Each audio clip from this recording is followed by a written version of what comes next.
Oi, Marisei. Kafara makadizvo. Ndiripo hangu ini. Ndikumbira ukakuona baba epanapa. Kwakanaka? Kwakanaka. Todzoka totya kani siriyesa makarova kudai. Aiwarekedzei tivadani.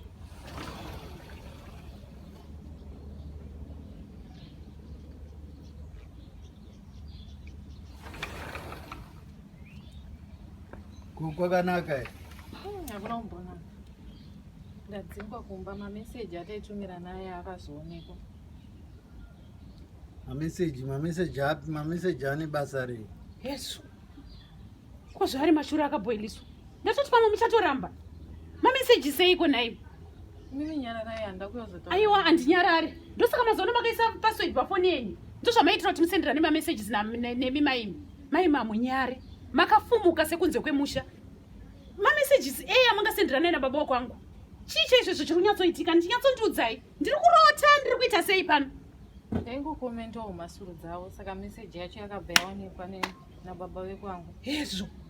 Nai, akakuta sei kubikira murume wenyu kuti aitewo masuro ndiani? Uye majimu ese akavhurwa kwese kwakazara majimu. Akuta sei kuendesa murume wenyu majimu ndiani? Iko zvino maakuchiva wangu. Wandakabikira. Wandakaendesa kujimu ndoga. Mai musade kutamba chikudo pasina makomo imi. Musadaro sowa maimi. Mukadzi mukuru anoita unhu wakafumuka kudaro. Chiiko nai? Saka iko zvinokuuya kwamaita kuinga murume wangu panapa nebhegiri. Mwayozoitei pano? Ndatoya kuzogara. Aiwaka. Endai kwamakatorwa nemurume wenyu. Endai kwamakatorwa nemurume wenyu. Panapa handidi zvokutaura, amunyatsondiziva ini. Amundizivi. Munoenda kumakuva neni.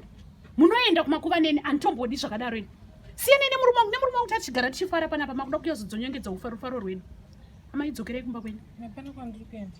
Mama dita mbopinda muvatatauro.